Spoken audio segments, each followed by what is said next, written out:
बच्चों,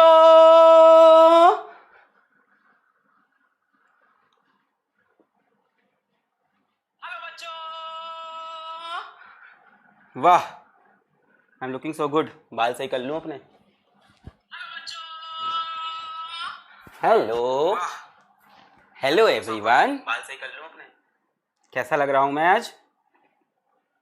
अच्छा लग रहा हूं? बढ़िया लग रहा हूं? Thank you so much. Radhe Radhe, जय माता दी, राधे राधे, नमस्कार, सत श्री अकाल, अस्सलाम वालेकुम, वेरी गुड इवनिंग। सो सभी धर्मों, सभी जाति, सभी जेंडर, सभी क्षेत्र, सभी राज्य, सभी शहर, सभी तरह के परिवार से आने वाले सभी छात्रों का हम हार्दिक अभिनंदन करते हैं हमारे खूबसूरत से लक्ष्य बैच में। मेला आपका है, मेले में शांति बनाए रखें। जी हाँ, मेले में शांति बनाए रखें। सभी बच्चे यहाँ जुड़ते हुए मेरे सामने स्क्रीन पे, बच्चे यहाँ जुड़ते हुए, कुछ बच्चे यहाँ बताते हुए कि वीडियो इज़ नॉट ओपनिंग। आपको किसी भी तरह की कोई दुविधा, कोई दिक्कत, कोई मुश्किल आए तो नीचे दिए हुए नंबरों पर आप कांटेक्ट कर सकते हैं। नीचे आपके सामने कुछ व्हाट्सएप नंबर आएंगे, उस पर आप कांटेक्ट कर सकते हैं। हाँ, कृपया करके वहाँ ऐसा ना कहें कि मुझे अलग सर से बात करनी है, मुझे अलग सर की सेल्फी चाहिए। ऐसी यहाँ पे इस तरह की बातें यहाँ पे हम लोग आपको इंटरटेन नहीं कर पाएंगे। ऐसी किसी भी रिक्वेस्ट को हम यहाँ पे एक्सेप्ट नहीं कर पाएंगे। दिए हुए 4 नंबर पे जो भी सबसे सर्वप्रथम कॉल करेगा उसको लॉटरी के टिकट मिलेंगे। ऐसा सही में मत करना, परेशान हो जाएगी मेरी टीम, है ना। छोड़ के चले जाएंगे, सब छोड़ के चले जाएंगे, फिर किससे काम कराऊंगा, है ना। तो जब दिक्कत हो, प्रॉब्लम हो, तभी इन नंबर पे कांटेक्ट करना। अब प्रॉब्लम का मतलब ये नहीं है इस नंबर पे मैसेज कर रहे हो, सर स्वाति मुझको छोड़ के चली गई, बहुत प्यार करती थी सर मुझको, पता नहीं कैसे छोड़ के चली गई, है ना। तो ये सारी बातें यहाँ पे नहीं चलेंगी, है ना। पता चला वहाँ लिखा हुआ है for your query mail us at, for your query call us at, WhatsApp us at, है कॉल नहीं, व्हाट्सएप का नंबर है। तो क्वेरी में पता चला यही कॉल कर रहे हैं। सर मैं ये कह रहा था कि मैं चाय बना रहा था, तो तगड़ी चाय बनाने के लिए कितने चम्मच चीनी डालनी चाहिए। तो इस तरह की बातें ना, वैसे चाय मैं काफ़ी अच्छी बना लेता हूँ, मैं झूठ नहीं कर रहा, झूठ नहीं बोल रहा, एकदम सच बोल रहा हूँ। मैं चाय बहुत ही टेस्टी चाय बनाता हूँ। सो आप लोग को भी बुलाऊंगा मैं चाय पे, आप सभी आना मेरे साथ चाय पे। तो काफ़ी ही मतलब बढ़िया चाय मैं बना लेता हूँ, ठीक है। और मुझे क्या बनाना आता है, मैगी मैं बहुत सही बना लेता हूँ, ठीक है। और मैं एक साथ 2 मैगी के पैकेट बना लेता हूँ, है ना। क्योंकि यार हमेशा की ज़िंदगी की वही प्रॉब्लम होती है, आपको पता है। एक मैगी कम पड़ जाती है और 2 मैगी क्या हो जाती है, एक मैगी हमेशा कम पड़ जाती है और 2 मैगी क्या हो जाती है, हैं। तुमको ज़्यादा होती होगी, हमको वो भी कम पड़ जाती है। 10-10 मैगी के पैकेट हम लोग खा सकते हैं, ठीक है। हॉस्टल वाले बच्चे हैं हम लोग। खैर मुझे पता है मेरी उम्र हो गई, कब तक मैं हॉस्टल की बातें करता रहूँगा। See I am only 21 years old. अब जिसको बिलीव होता है हो, है ना। बाकी haters will say this is a lie, but ऐसा है नहीं, है ना। वो थोड़ी दाढ़ी और बाल मेरे बड़े हैं, 21-22 की ही उम्र है हमारी, ठीक है ना। और बताओ क्या हाल है सभी के? बढ़िया हैं सभी लोग, बहुत बढ़िया। 1 सेकंड देना मुझको।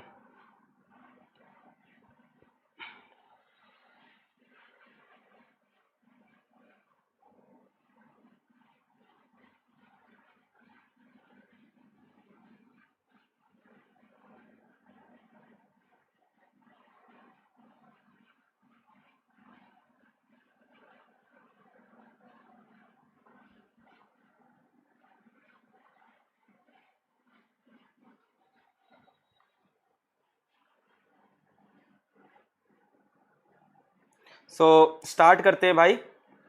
आज हमारा लेक्चर नंबर 3 है और हम पढ़ रहे थे एसी सर्किट्स। एसी सर्किट्स को हम आगे बढ़ाएंगे आज। एसी सर्किट्स को हम आगे बढ़ाते हैं आज। और एसी सर्किट्स में आपने पिछले लेक्चर में पढ़ा था प्योर रेजिस्टिव सर्किट, आज प्योर इंडक्टिव और प्योर कैपेसिटिव।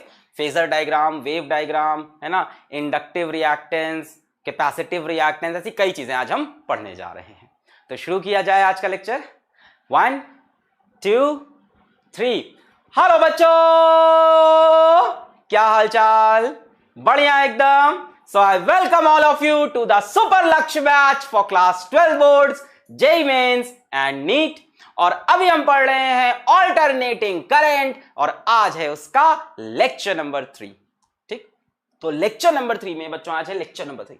तो बेटा लेक्चर नंबर 3 में हम लोग पढ़ेंगे एसी सर्किट्स। लेक्चर नंबर 2 में मैंने एसी सर्किट्स का आपको इंट्रोडक्शन दिया था और एसी सर्किट में मैंने आपको किससे डील कराया था? सिर्फ रेजिस्टर से, एक प्योर रेजिस्टिव सर्किट। आज हम प्योर इंडक्टिव सर्किट यानी एक एसी सर्किट में एक इंडक्टर लगाएंगे और एक प्योर कैपेसिटिव सर्किट यानी एसी सर्किट में सिर्फ एक कैपेसिटर लगाएंगे। बच्चों मैंने आपको बताया है कि जिस तरह से आप करंट इलेक्ट्रिसिटी में रेजिस्टेंस, कैपेसिटर और उसके बाद इंडक्टर से डील किए थे, है ना, कि रेजिस्टेंस में क्या करंट होता है, क्या वोल्टेज होता है, कैपेसिटर में क्या चार्ज होता है, क्या पोटेंशियल डिफरेंस होता है, इंडक्टर के अंदर क्या इंड्यूस्ड ईएमएफ बनता है, इंड्यूस्ड करंट बनता है। वही सारी चीजें हमको यहां पे पढ़नी है एसी सर्किट्स के अंदर। और मैंने कहा है कि एसी की जो मैथ्स है, एसी की जो पूरी जो फिजिक्स है वो अलग है डीसी से। तो आज हम प्योर इंडक्टिव और प्योर कैपेसिटिव करेंगे और आगे आने वाले लेक्चर में हम कॉम्बिनेशन लगाना स्टार्ट कर देंगे। जैसे हमने प्योर रेजिस्टर पढ़ लिया, आज प्योर इंडक्टर, प्योर कैपेसिटर, फिर मिलाएंगे एलआर सर्किट, है ना, आरसी सर्किट, एलसी ऑसिलेशंस एक होता है, LCR series, LCR parallel syllabus में भी नहीं है, जेईई के सिलेबस में भी नहीं है, नीट में भी नहीं है, तो वो तो नहीं पढ़ेंगे। तो इस तरह की चीजें आज हमें पढ़नी है। तो शुरू किया जाए। Yes, my name is Alak Pandey and this is your beautiful सा ऐप फिजिक्स वाला। आज के लेक्चर में आपको मिलेगी एक खूबसूरत सी डीपीपी जिसमें होंगे लेक्चर्स जुड़े 8 से 10 बढ़िया सवाल। तो स्टार्ट करें, चलो भाई शुरू करते हैं। सो प्यार से एकदम टुडेज गोल एसी सर्किट का पार्ट 2 है। बच्चों पिछले लेक्चर में मैंने एसी सर्किट आपको इंट्रोड्यूस किया था, तब हमने पढ़ा था प्योर रेजिस्टिव सर्किट जिसमें सिर्फ एक रेजिस्टेंस था। आज प्योरली इंडक्टिव सर्किट यानी सिर्फ एक इंडक्टर होगा और उसके बाद प्योरली कैपेसिटिव सर्किट यानी जिसमें सिर्फ एक कैपेसिटर होगा। फेजर डायग्राम वगैरह भी समझेंगे, है ना, और वेव डायग्राम वगैरह समझेंगे, कौन लैग कर रहा है, कौन लीड कर रहा है, ये सारी चीजें भी देखेंगे। आइए शुरू करते हैं। सबसे पहले प्योरली इंडक्टिव सर्किट। अब चैट वैट से एकदम मन हटाओ और लेक्चर पे ध्यान देना स्टार्ट करो, कुछ नई चीजें मिलने वाली और मजा भी आने वाला है अगर सीक्वेंस में पढ़ेंगे। प्योरली इंडक्टिव सर्किट बच्चों ऐसा सर्किट जिसमें सिर्फ एक इंडक्टर हो। और कौन सा? AC circuit. बच्चों यहां पे मैंने एक एसी ईएमएफ लगा लिया है या एसी पोटेंशियल लगा लिया है। ये सप्लाई पोटेंशियल है हमारा, सोर्स ईएमएफ है हमारा, जो कि कैसा है? ऑल्टरनेटिंग नेचर का है। V is equals to V not sine omega T. और एक इंडक्टर लगा लिया है। ठीक है, आओ अब देखते हैं कि इंडक्टर में कितना करंट बहेगा। क्या इंडक्टर में करंट बहेगा? सोच के आंसर दो, हाँ या ना। इंडक्टर में करंट कब बहता है? इंडक्टर में करंट कब बहता है? इंडक्टर में करंट कब बहता है? रीजन बताओ। हाँ, this is for board. Inductor में करंट कब बहता है? जब क्या हो? जब क्या हो? जब चेंजिंग करंट जाए। कैसा करंट जाए? Changing current. तो बच्चों आपको पता है कि ऑल्टरनेटिंग करंट हमेशा क्या होता है? चेंज होता रहता है। ठीक है, तो आपको पता है ऑल्टरनेटिंग करंट क्या होता है? लगातार चेंज करता रहता है। इसीलिए यहां इंडक्टर में हमेशा करंट मिलता है। ठीक है, अच्छा मैं करंट का डायरेक्शन कैसे बनाऊं? ऑल्टरनेटिंग करंट तो अपना डायरेक्शन चेंज करता रहता है।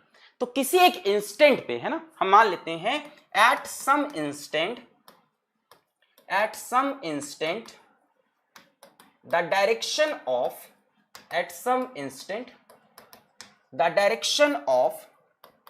Instantaneous current, the direction of instantaneous current I is as shown। ठीक है, तो हमने किसी एक इंस्टेंट पे, किसी एक टाइम पे देखा कि करंट इस तरह से जा रहा है। वैसे करंट का डायरेक्शन यहां पे कोई फिक्स डायरेक्शन नहीं होता, करंट लगातार अपना डायरेक्शन चेंज करता रहता है। मान लेते हैं किसी सेकंड पे, किसी टाइम पे करंट ऐसे जा रहा है। और बच्चों हम ये मान लेते हैं कि ये करंट इंक्रीजिंग इन नेचर है। हम एक और एजम्पशन लेते हैं। हमने एक और एजम्पशन लिया कि I कैसा है? I is increasing. इस समय पे जो करंट है वो बच्चों इंक्रीज कर रहा है। अब बच्चों करंट इंक्रीज करेगा, है ना, ये करंट बढ़ना चाहेगा। तो इंडक्टर उसे क्या चाहेगा, अपोज करना चाहेगा, है ना। करंट यहां गया इंडक्टर के पास, इंडक्टर इसे अपोज करना चाहेगा, तो इंडक्टर इसके अपोजिट डायरेक्शन में करंट देगा।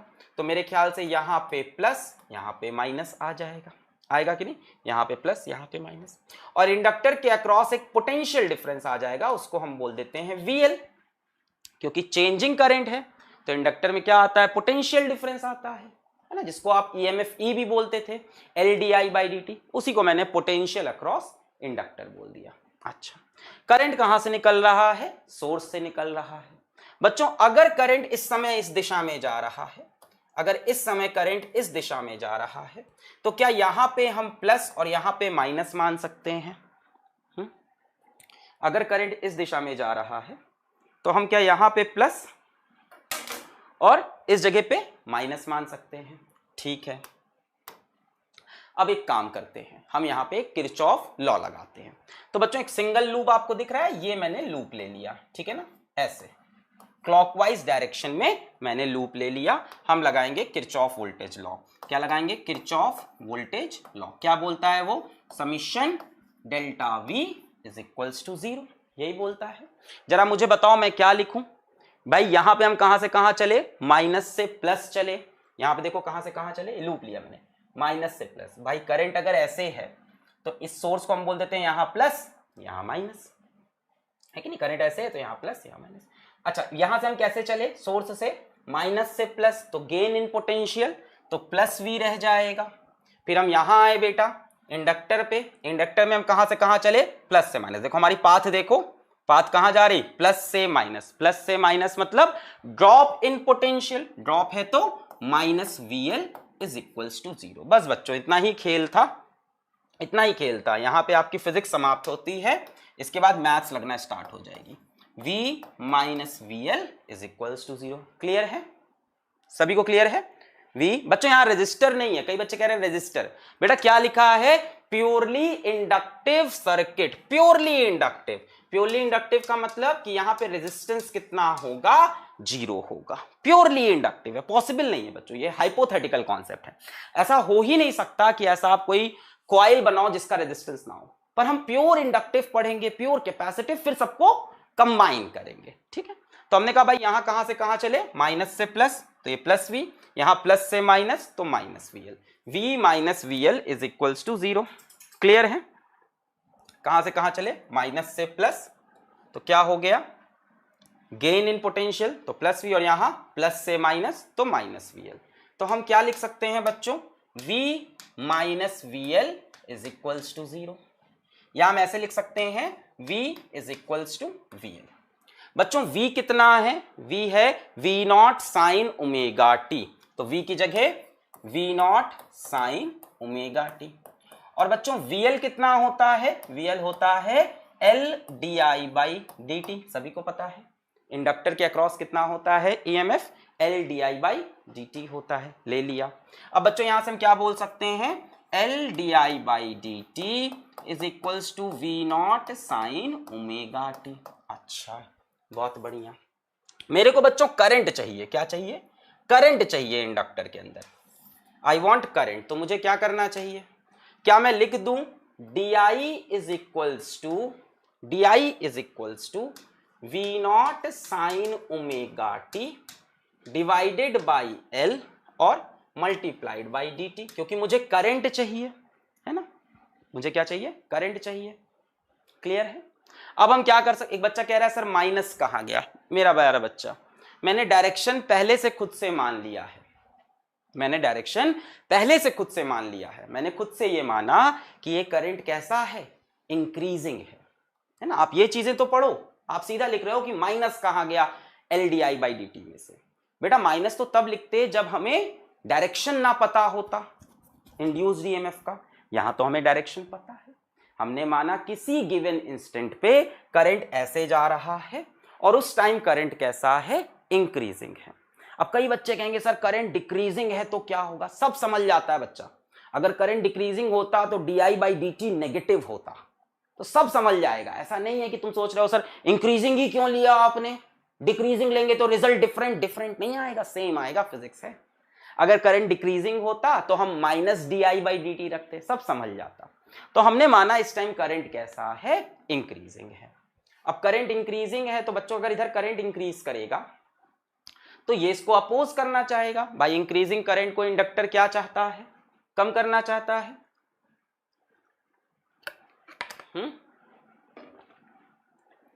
इंक्रीजिंग करंट को क्या करता है इंडक्टर, कम करना चाहता है। तो अपना करंट इस तरफ बनाना चाहेगा, इसके अपोजिट डायरेक्शन में। अपोजिट बनाएगा तो प्लस माइनस। फिर मैंने बच्चों सिंपल एक किरचॉफ लॉ लगाया, यहाँ पे लूप बना लिया। अगर सोर्स में से करंट ऐसे निकल रहा है तो सोर्स का यहाँ पे प्लस होगा, यहाँ पे माइनस होगा। और इसमें करंट ऐसा बनना चाहिए इंड्यूस्ड, तो ये प्लस ये माइनस। हम लूप ऐसे चले, यहाँ पे कहाँ से कहाँ गए, माइनस से प्लस गए तो gain in potential plus V लिख लिया। यहाँ पे प्लस से माइनस गए तो drop in potential minus VL लिख लिया। बस v इज इक्वल्स टू, अब VL इज इक्वल्स टू क्यों माइनस नहीं लगाया, क्योंकि डायरेक्शन हम ऑलरेडी डिसाइड कर चुके हैं कि किधर प्लस किधर माइनस होगा। तो फिर से माइनस लगाना गलत हो जाएगा, माइनस डायरेक्शन बताता है, अगर डायरेक्शन नहीं पता होता तो यहां माइनस लगाते हम। अच्छा आगे बढ़ते हैं। अब बच्चों दोनों तरफ हमने इंटीग्रेट कर दिया। कैसा इंटीग्रेशन करेंगे, इनडेफिनेट इंटीग्रेशन करेंगे। सर क्यों इनडेफिनेट करेंगे, अगर कोई बच्चा कहता है सर मान लेते हैं करंट 0 से आई हुआ, क्या माना, करंट 0 से आई हुआ। बेटा ये ऑल्टरनेटिंग करंट है, ये ऐसा नहीं है कि 0 से आई ग्रो करेगा। ये 0 से आई ग्रो करेगा, फिर आई से 0 होगा, फिर माइनस आई होगा, फिर 0 होगा। ये तो ऑल्टरनेटिंग करंट है, ये डायरेक्ट करंट थोड़ी ना है कि धीमे धीमे बढ़ रहा है। ये 0 से आई होगा, आई से 0, 0 से माइनस आई, फिर 0। तो बच्चों यहाँ पे हम डेफिनेट इंटीग्रेशन नहीं करते, यहाँ पे एक इनडेफिनेट इंटीग्रेशन करते हैं, कोई लिमिट्स नहीं लगाते हम। क्लियर है। Integration of D I will be I हो जाएगा। बच्चों यहां से वी नॉट कॉन्स्टेंट बाहर, एल कॉन्स्टेंट बाहर, integration of sine omega T D T. बच्चों साइन ओमेगा टी का इंटीग्रेशन क्या होता है, माइनस कॉस ओमेगा टी। तो ये हो जाएगा V not by L minus cos omega T. और बच्चों फिर इसको डिफरेंशिएट करके ओमेगा से डिवाइड करना पड़ेगा, है कि नहीं। इसका डिफरेंशिएशन क्या होगा, माइनस कॉइन ओमेगा टी का differentiation minus cos omega T, फिर ओमेगा से डिवाइड भी कर दिया हमने। तो बच्चों ये कितना हो गया, माइनस बाहर ले लेते हैं, V not by omega L cos omega T, minus V not by omega L cos omega T. ये करंट की वैल्यू आ गई, minus V not by omega L cos omega T. अच्छा आगे बढ़ते हैं। Current I is equals to minus V not by omega L cos omega T, ऐसा लिख सकते हैं। हाँ बहुत बढ़िया सवाल, इसी का मैं इंतजार कर रहा था, इसी का मैं इंतजार कर रहा था। बच्चों ने पूछा कांस्टेंट C ऑफ इंटीग्रेशन, मैंने जानबूझ के गायब किया था। तुम्हें क्या लगता है, मुझे नहीं पता इंडेफिनेट इंटीग्रेशन में कांस्टेंट C आता है, आता है कांस्टेंट C आता है। कहां गया कांस्टेंट C, रख लेते हैं कांस्टेंट C। अब दिखाऊंगा मैं तुमको बहुत तगड़ी चीज। तो बच्चों यहां पे इंटीग्रेट करने के बाद एक इंटीग्रेशन का कांस्टेंट C भी आया। कई बच्चे बोलेंगे कांस्टेंट C क्यों आया, बेटा इनडेफिनेट इंटीग्रेशन है ना, लिमिट नहीं लगाई। लिमिट क्यों नहीं लगाई, रीजन बता रहा हूं। यहां ऐसा थोड़ी ना कि करंट 0 से आई ग्रो करेगा, यहां करंट 0 से आई होगा, आई से फिर 0 होगा, फिर माइनस आई होगा, फिर 0 होगा, फिर भाई 0 से आई, आई से 0, 0 से माइनस आई, फिर 0, फिर प्लस आई, फिर 0। तो यहां क्या लिमिट लगाएं, तो हमने इनडेफिनेट इंटीग्रेशन कर डाला। अब सभी बच्चा लोग ने मैथ्स पढ़ी है, सबने बोला सर ये तो चीटिंग है, यहां तो कांस्टेंट होना चाहिए। हमने लगा दिया कांस्टेंट, लगा दिया कांस्टेंट, ठीक है ना। सी कहां है, वो रहा ना सी बेटा। अच्छा प्लस सी, प्लस सी। अब बच्चों जरा ध्यान से देखो, अब मेरे को इस सी की वैल्यू चाहिए, मेरे को इस वैल्यू चाहिए, value of C, value of constant C. कैसे निकालेंगे बताओ, वैल्यू ऑफ कांस्टेंट सी कैसे निकालें बताओ, वैल्यू ऑफ कांस्टेंट सी कैसे निकालें बताओ भाई, वैल्यू ऑफ कांस्टेंट सी कैसे निकाला जाए, कैसे निकाला जाए।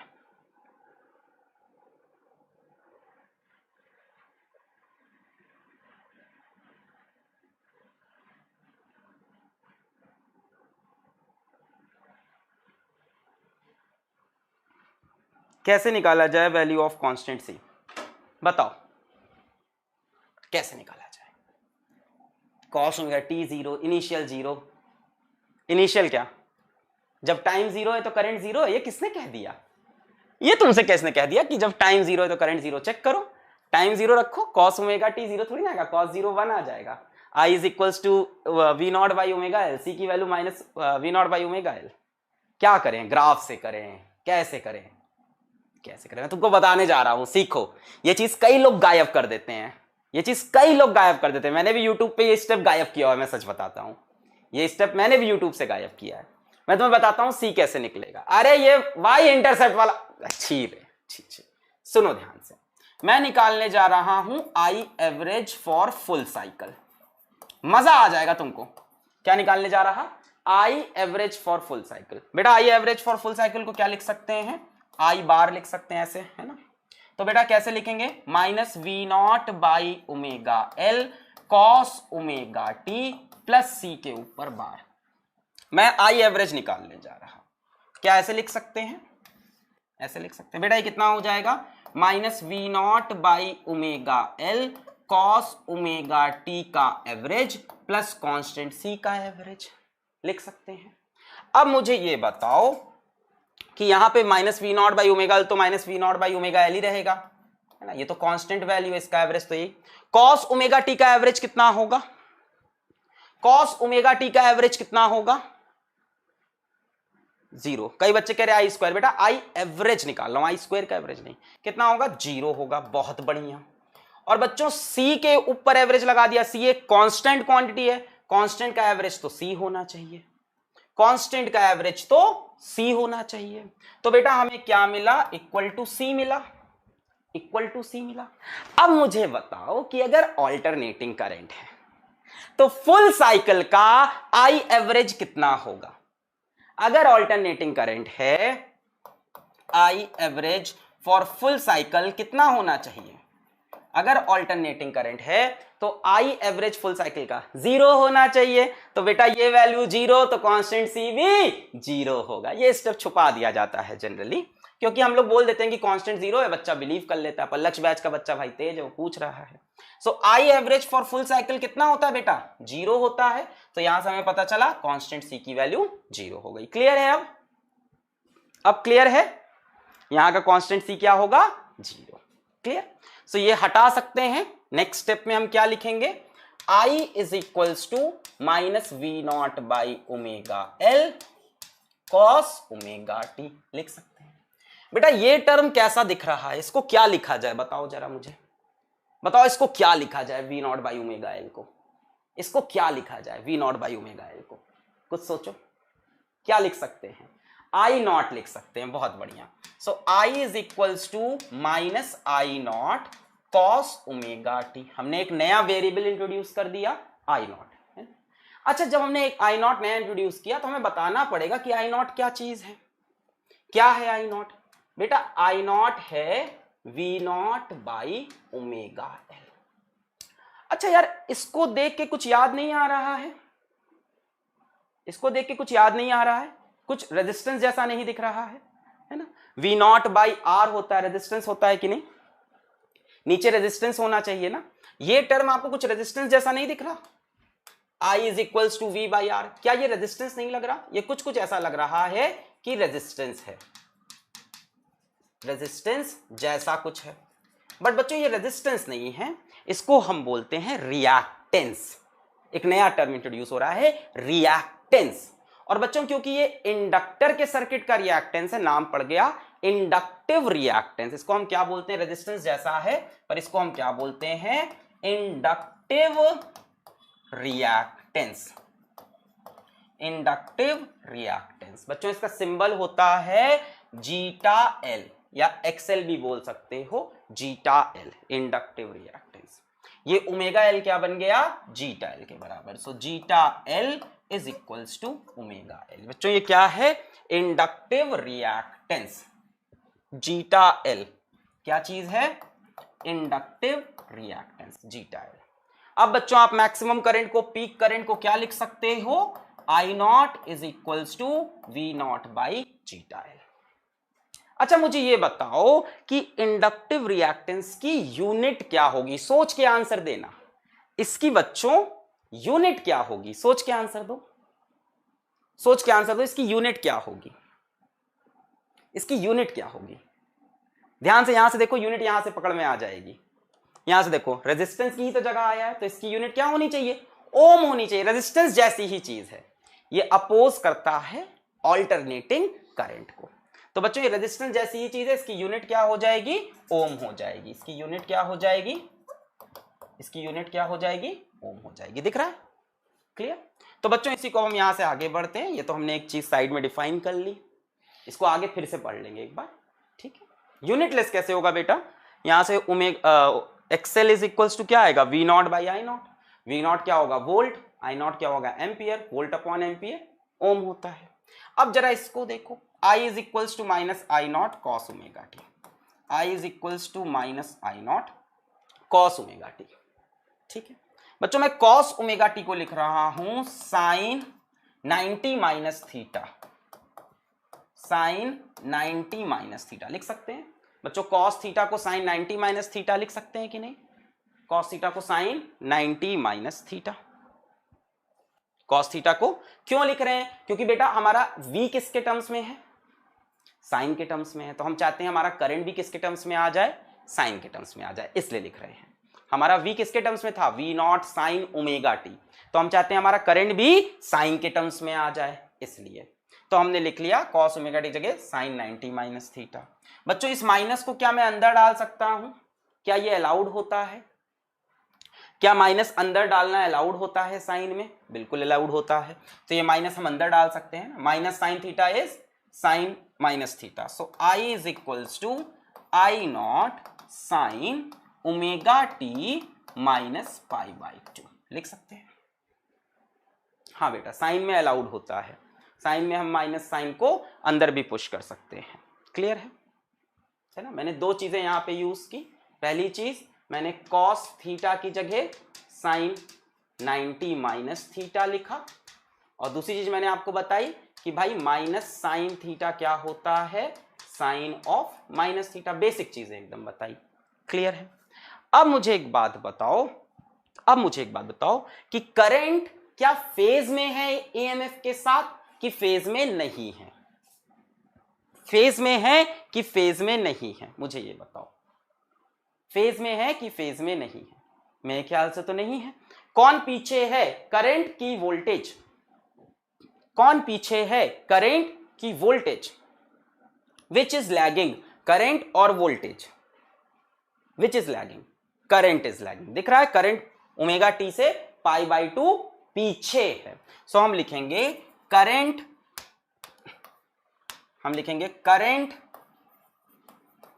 Lags behind EMF by phase, by phase कितना बच्चों, पाई बाई 2, यानी अब दोनों साथ में मैक्सिमम साथ में मिनिमम नहीं होंगे जैसा रेजिस्टेंस में हो रहा था। अब करंट पीछे पीछे चलेगा ईएमएफ के, क्लियर है। आई नॉट क्लियर है क्या चीज है, यहां से देखो ये स्टेप समझ में आनी चाहिए। मैंने V not by omega L की जगह आई नॉट लिखा, तो आई नॉट को हम क्या बोल सकते हैं, V not by omega L. V naught, अब ओमेगा एल कैसा दिख रहा है, रेजिस्टेंस जैसा दिख रहा है ना, वी नॉट बाई आर कुछ रेजिस्टेंस जैसा, तो हमने कहा इसका नाम है इंडक्टिव रिएक्टेंस, और इसका नाम दे दिया हमने जीटा एल। तो जीटा एल किसके इक्वल हो गया, ओमेगा एल के इक्वल हो गया, क्लियर है। और इसकी यूनिट क्या है, ओम है, क्लियर। चलो आगे बढ़ते हैं। अब बात आई फेज डिफरेंस की, है ना, किसमें, प्योर इंडक्टिव सर्किट में। बहुत ही हलवा लेक्चर है, एकदम आराम से प्यार से मक्खन की तरह पढ़ो। प्योर इंडक्टिव, देखो मैं तुमको एक चीज बता देता हूं इसके पहले, आज के लेक्चर के लिए, है ना, नोट नोट एक चीज समझ लो। आज के लेक्चर में अगर हमें माइनस कॉस थीटा दिखेगा, माइनस कॉस थीटा, तो बेटा उसको हम लिखेंगे साइन, देखो ध्यान से, minus cos theta, minus cos theta को हम लिखेंगे माइनस साइन 90 माइनस थीटा, और ये क्या हो जाएगा हमारा, माइनस अंदर आया, साइन माइनस अंदर आएगा भाई, माइनस से मल्टीप्लाई हो गया, थीटा माइनस पाई बाई 2। एक ये चीज समझ लो, माइनस कॉस थीटा को हमें ये लिखना है आज के लेक्चर में, माइनस कॉस थीटा को sign theta minus pi by 2 लिखना है। और अगर हमारे पास प्लस कॉस थीटा होगा बच्चों, सिर्फ कॉस थीटा, तो हम लिखेंगे simple sine 90 plus theta, sine 90 plus theta लिखेंगे। अगर हमारे पास प्लस कॉस थीटा है, साइन 90 प्लस थीटा। क्या साइन 90 प्लस थीटा, ये आज के लेक्चर के लिए नोट कर लो, फॉर टुडेज लेक्चर।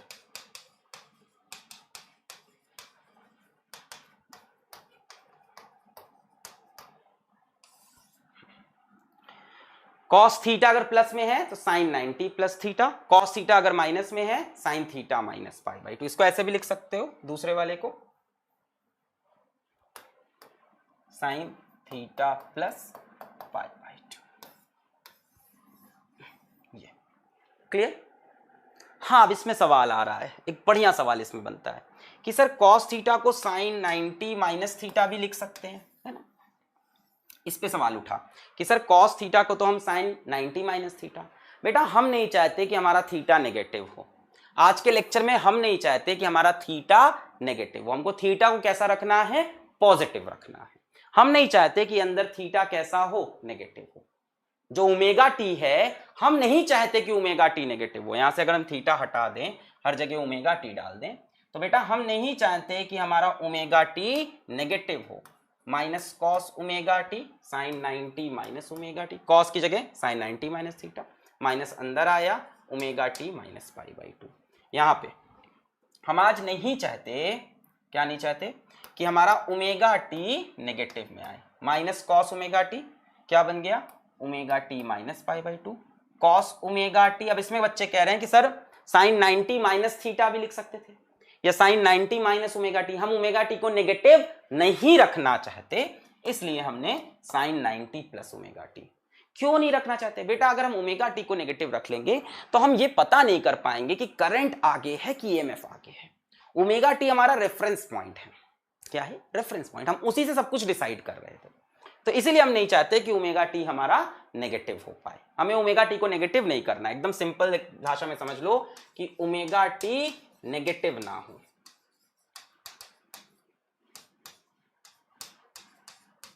बस ये याद रखोगे तो अपने आप सही कर ले जाओगे एग्जाम में।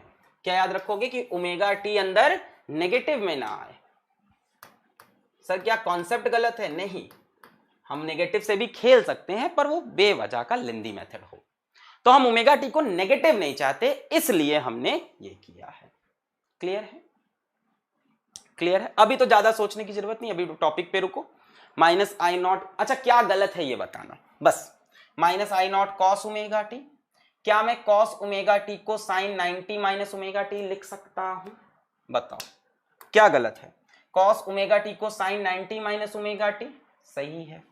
माइनस साइन को साइन के अंदर भेज सकते हैं, बिल्कुल भेज सकते हैं। माइनस अंदर गया, omega T minus pi by 2।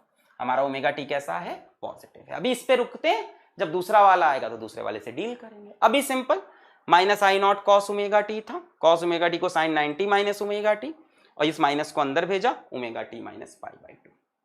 Clear? Clear? चलो यहां तक बात हो गई। अब आते हैं अपन फेज डिफरेंस में प्योर इंडक्टिव सर्किट के। तो बेटा V क्या था? V था V not sine omega T, और I क्या आया है हमारा? I नॉट, ये आया था minus I not cos omega T, यही आया था। और इसी को हमने कन्वर्ट करके क्या लिखा? Minus I not cos omega T की जगह साइन 90 माइनस ओमेगा टी, इस माइनस को अंदर भेजा, I is equals to I naught, minus अंदर गया, sine omega T minus pi by 2। बेटा इसमें और इसमें फेज डिफरेंस कितना है सभी को दिख रहा होगा? सभी को फेज डिफरेंस फाई दिखाई पड़ रहा होगा। कितना है? ओमेगा टी, यहां omega T minus pi by 2, मेरे ख्याल से पाई बाई 2 का फेज डिफरेंस है, 90 डिग्री का। क्लियर है? कितना है? 90 डिग्री का। और 90 डिग्री में कौन आगे है ये भी हमें पता है, करंट आगे है कि ईएमएफ? ईएमएफ। करंट पीछे है, सो करंट लैग्स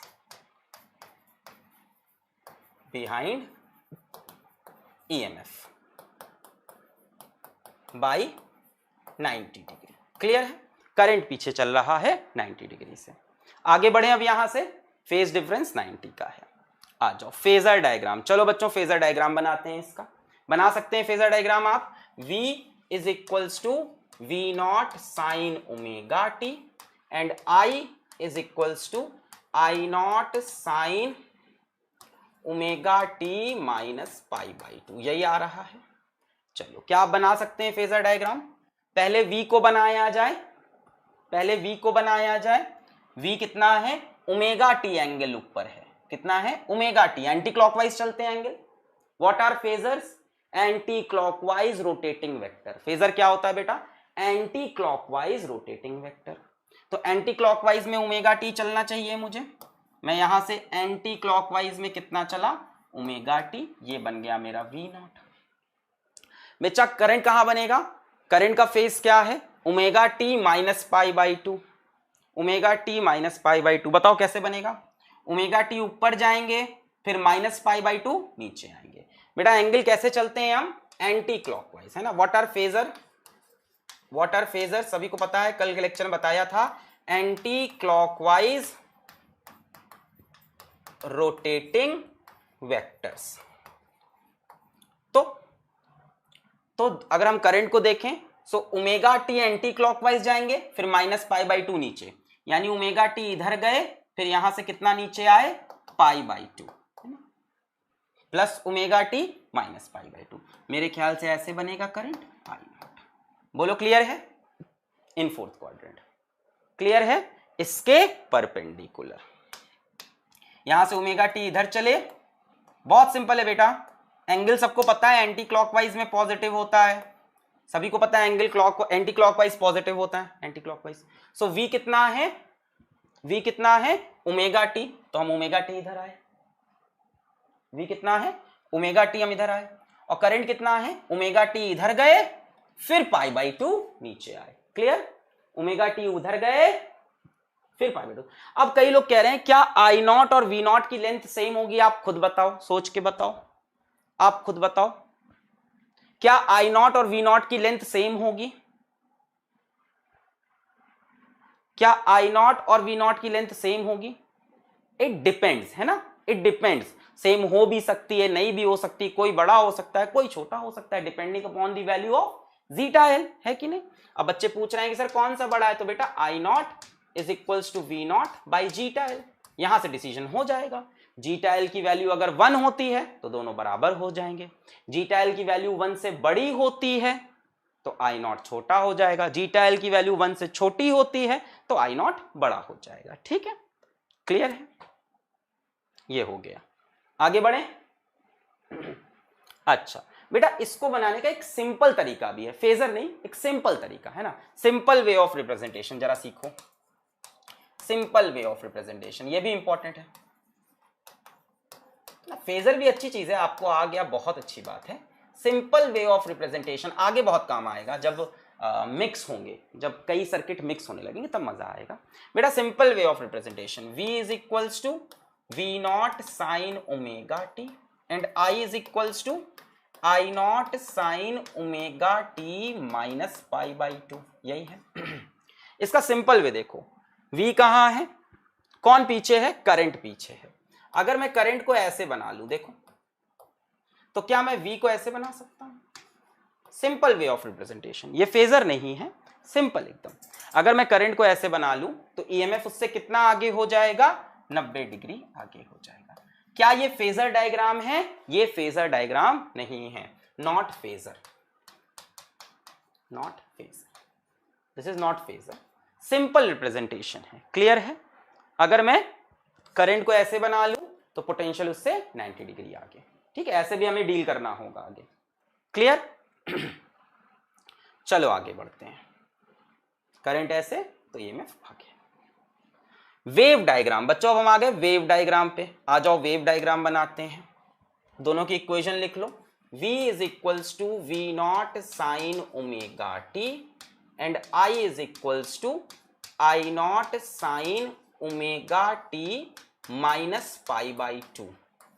ठीक, दोनों ही कर्व अगर आप ध्यान से देखो साइन के कर्व हैं। वो भी साइन का कर्व है, ये भी साइन का कर्व है ना, तो बनेगा तो वैसे ही साइनोसॉइडल टाइप का। पहला वाला तो आप तुरंत बना सकते हो, v is equal to V not sine omega T, कोई टफ बात नहीं है। यहाँ पे 0 होगा, यहाँ पे मैक्सिमम होगा, यहाँ पे 0 होगा, यहाँ पे मिनिमम होगा, यहाँ पे 0। तो इसको पहले कंप्लीट कर लेते हैं। ये तो सिंपल ऐसे बन जाएगा। ये किसका ग्राफ हो गया हमारा, v का, ये हमारा v का ग्राफ हो गया, सिंपल ऐसे बन जाएगा। अब बात आती है i के ग्राफ की। v तो सभी को समझ में आया होगा, बहुत सिंपल था, ऐसा बन गया। अब बात आती है i के ग्राफ की। i का ग्राफ कैसे बनाए हम लोग, i का ग्राफ कैसे बनाए, i का ग्राफ कैसे बनाए भाई, i v से 90 डिग्री पीछे है, 90 डिग्री की तरफ पीछे की तरफ है, 90 डिग्री पीछे की तरफ है। मैं तुमको और सिंपल तरीका भी बता देता हूं पहले, फिर सीखेंगे। बेटा क्या करंट यहां पे ये है, I is equals to minus I not cos omega T, यही है ना। बेटा एक चीज समझ लो मेरी बात बहुत ध्यान से, साइन का ग्राफ हमेशा ओरिजिन से बनता है और कॉस का ग्राफ ओरिजिन के ऊपर या ओरिजिन के नीचे से बनता है। साइन का ग्राफ हमेशा ओरिजिन से बनाते हैं अगर साइन ओमेगा टी है तो, और कॉस का ग्राफ या तो ओरिजिन के ऊपर या ओरिजिन के नीचे से स्टार्ट होता है। देखो साइन ओमेगा टी का ओरिजिन से स्टार्ट हुआ, कॉस का ग्राफ या तो ओरिजिन के ऊपर या ओरिजिन के नीचे। बेटा अगर प्लस होता तो ओरिजिन के ऊपर से स्टार्ट करते हैं, अगर माइनस है तो ओरिजिन के नीचे से स्टार्ट करेंगे। तो माइनस है तो हम यहां से शुरू करेंगे बच्चों, इस जगह से, फिर यहां पहुंचेंगे, है कि नहीं, फिर यहां पहुंचेंगे,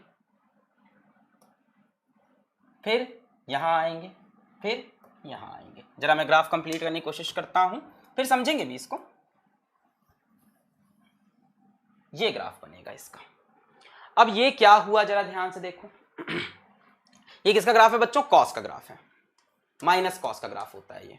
माइनस कॉस का ग्राफ कहां बनता है, ओरिजिन के नीचे से। यहीं प्लस कॉस होता तो ग्राफ ओरिजिन के ऊपर से। एक बात समझो मेरी, साइन ओमेगा टी का ग्राफ हमेशा ओरिजिन से बनाओगे, हमेशा ओरिजिन से। अगर प्लस साइन ओमेगा टी है तो ऐसे बना दो, माइनस साइन ओमेगा टी है तो ऐसे बना दो।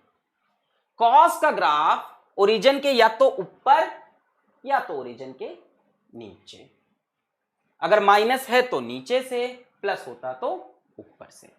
क्लियर, तो माइनस था तो मैंने नीचे से। अब इसको फील लेते हैं, जरा इसको समझते भी हैं। करंट वोल्टेज से 90 डिग्री पीछे, जरा सुनो। जब वोल्टेज मैक्सिमम हुआ इस समय पे, जब वोल्टेज मैक्सिमम हुआ तब करंट कितना हुआ, 0 हुआ, पीछे चल रहा है 90 डिग्री। जब वोल्टेज मैक्सिमम है उस टाइम पे करंट कितना है, ये देखो करंट 0 है, 90 डिग्री पीछे चल रहा है। जब वोल्टेज 0 हुआ तब जाके करंट मैक्सिमम हुआ, 90 डिग्री पीछे पीछे चल रहा है उसके, -90। जब वोल्टेज माइनस पे पहुंचा तब करंट 0 पे पहुंचा, उसके 90 डिग्री पीछे चल रहा है। देखो वोल्टेज यहां आते आते मैक्सिमम हो गया, इसने पूछा करंट तुम कहां पहुंचे, कहा हमने तो अभी शुरू किया भाई साहब, हम तो अभी 0 पे। वोल्टेज 0 यहां हो चुका था, करंट को 0 इसके 90 डिग्री बाद होने का मौका मिला, 90 डिग्री बाद वोल्टेज 0 हो चुका है। देखो यहां पे वोल्टेज क्या हो चुका है, 0, इस जगह पे वोल्टेज कितना है, 0, और करंट यहां आके पहली बार 0 हुआ, करंट फर्स्ट टाइम इस जगह पे 0 हुआ। तो करंट वोल्टेज के कितने देर बाद 0 हुआ, π/2 के बाद। ये पहले ही 0 हो गए थे, करंट π/2 के बाद 0 हुआ, उसके पीछे चल रहा है। वोल्टेज मैक्सिमम हुआ, करंट अब 0। अरे भैया हमारी तो अभी कहानी शुरू हुई है। वोल्टेज 0 हुआ, अब करंट मैक्सिमम हुआ। वोल्टेज मिनिमम हुआ, करंट 0 हुआ। वोल्टेज 0 हुआ, करंट मिनिमम हुआ, जस्ट उसके पीछे चल रहा है। कितना पीछे, 90 डिग्री पीछे। अगर आगे होता तो यही ग्राफ ऊपर बन जाता, अगर आगे होता तो यही ग्राफ ऊपर बन जाता। क्लियर है, क्लियर है। क्या आई का ग्राफ वी से स्मॉल नहीं होगा, बेटा ये तो सब्जेक्टिव बात है, ये तो सब्जेक्टिव बात है कि आई का ग्राफ वी से स्मॉल होगा कि वी के बराबर होगा, है कि नहीं। ये तो डिपेंड करता है कि वैल्यू किसकी बड़ी है छोटी। चलो मैं छोटा बना देता हूं, चलो मैं छोटा बना देता हूं थोड़ा सा।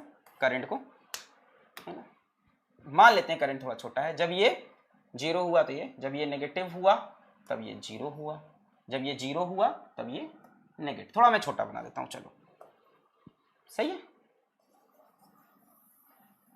अब ठीक है, थोड़ा छोटा बना दिया। क्लियर क्लियर, आगे बढ़ते हैं।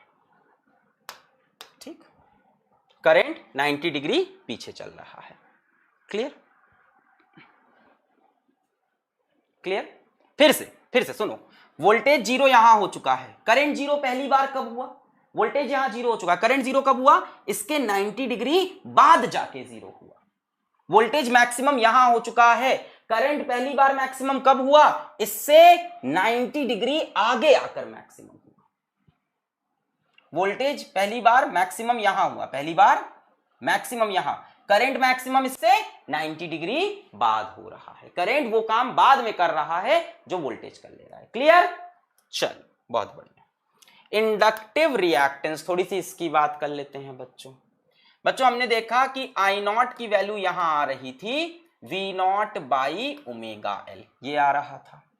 तो बच्चों हमने इसी ओमेगा एल को बोला कि ये कुछ रेजिस्टेंस जैसी चीज है, ये कुछ रेजिस्टेंस जैसा है, तो हमने इसी को क्या बोल दिया, इंडक्टिव रिएक्टेंस, इसी का नाम दे दिया inductive reactance. Simple, zeta L is equals to omega L.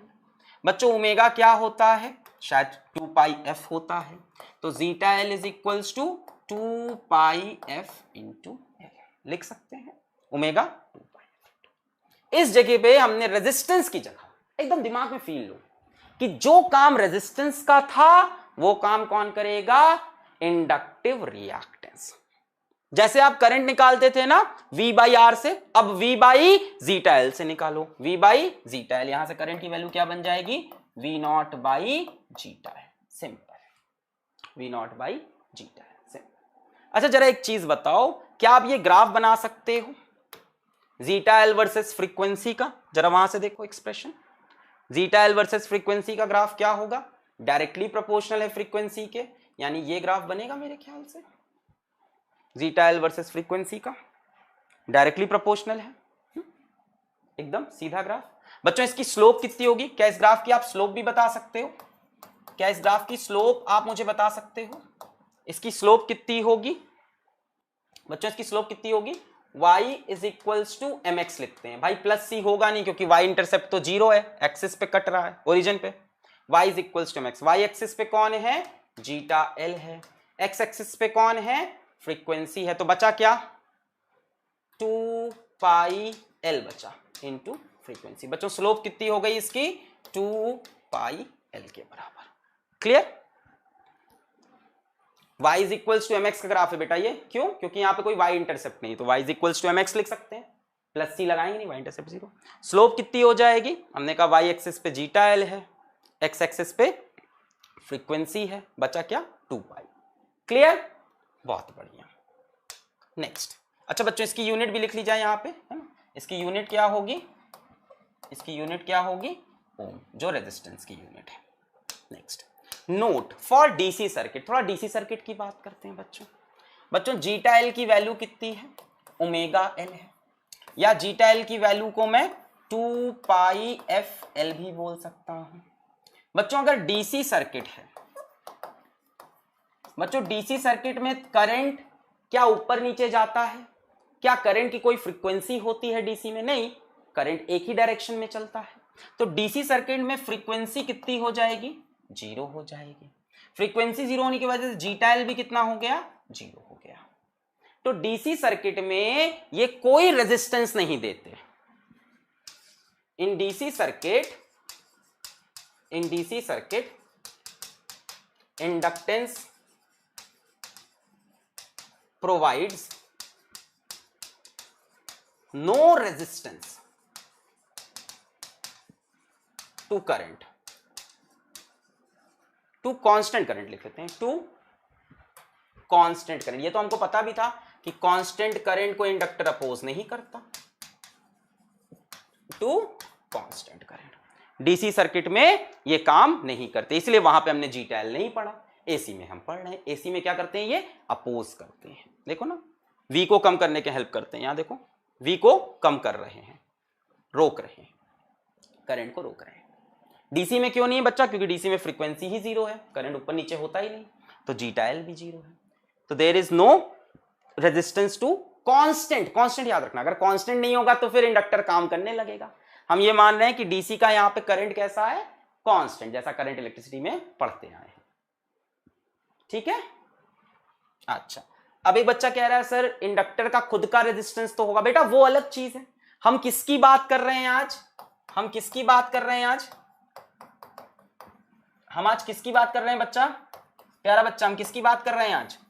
Pure inductance की बात करें। एक बच्चा कह रहा है कि साथ में रेजिस्टेंस तो होता ही है इसका। आज हम प्योर इंडक्टेंस, एक इमेजिनरी कॉन्सेप्ट है कि इसका कोई रेजिस्टेंस नहीं है। अच्छा, अब बच्चों क्या ये चीज सही है? I not is equals to V not by zeta L, क्या ये सही है? यस और नो? इज इट राइट और रॉन्ग? इज इट राइट और रॉन्ग? इज इट राइट और रॉन्ग? सही है, बहुत बढ़िया।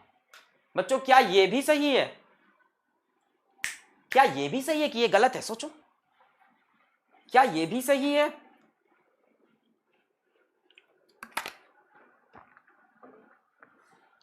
क्या ये भी सही है? हाँ, ये भी सही है, ये भी सही। क्यों गलत है?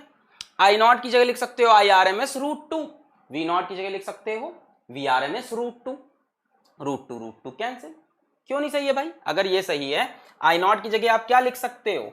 IRMS√2, V नॉट की जगह VRMS√2, √2 कैंसिल। ये भी सही है। नहीं समझे भाई? I नॉट क्या होगा? IRMS इंटू √2, V नॉट क्या होगा? VRMS into √2 cancel. तो बच्चों क्या ये भी सही है? क्या ये भी सही है? I is equals to V by zeta L, क्या ये भी सही है?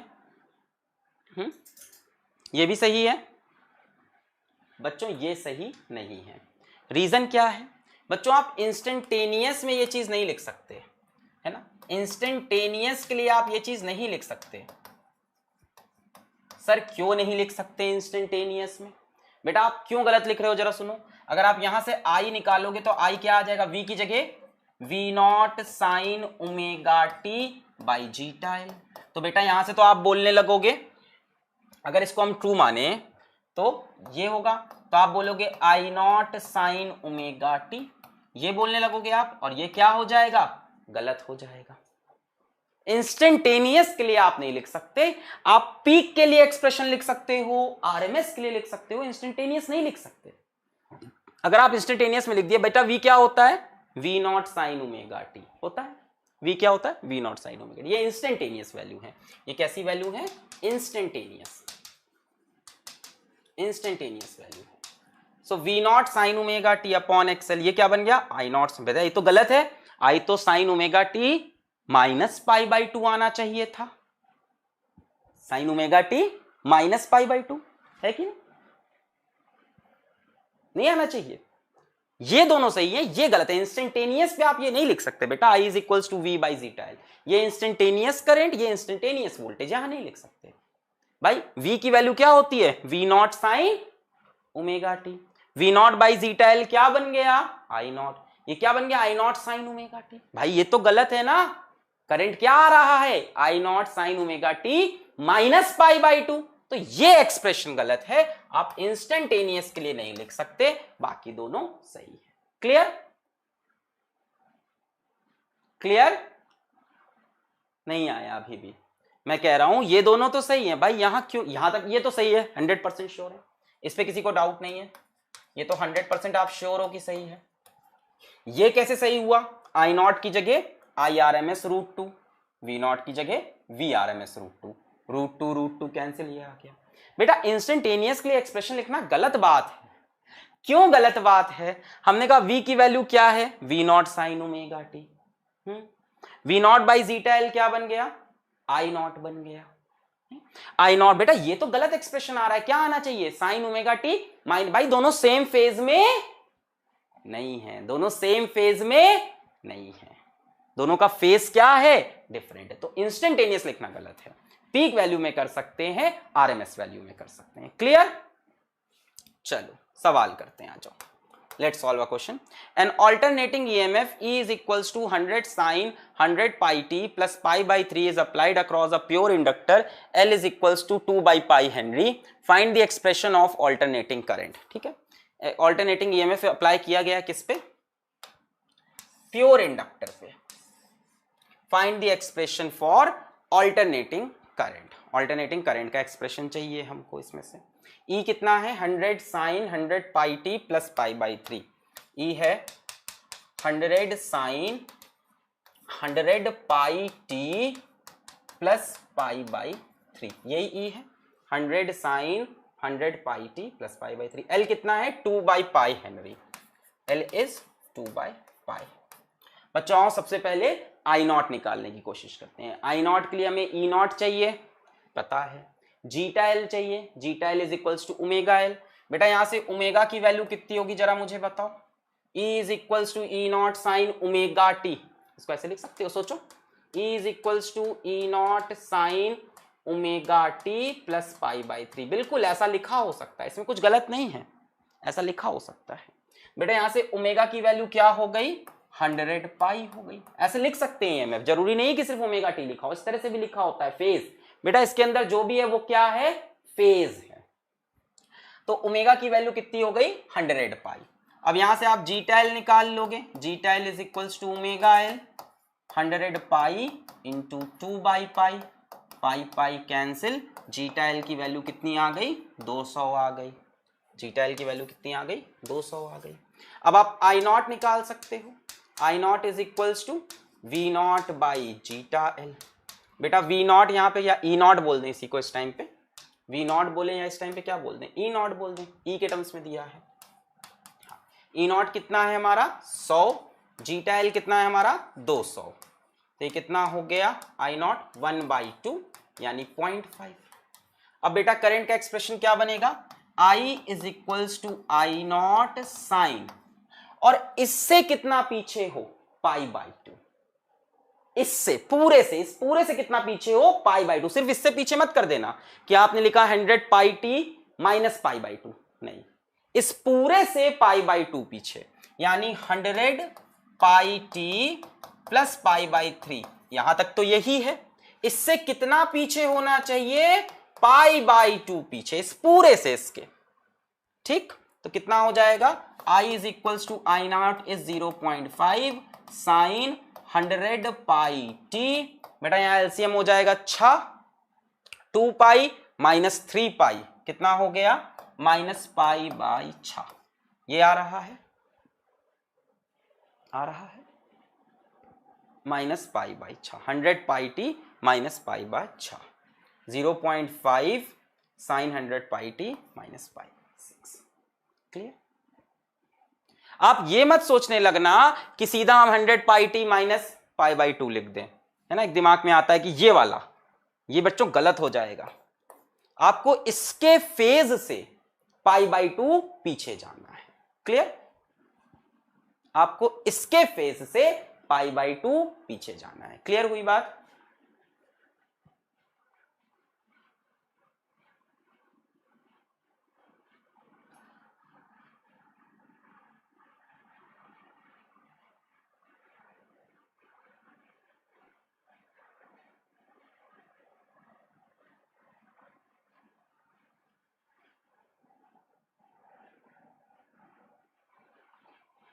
क्लियर है बात?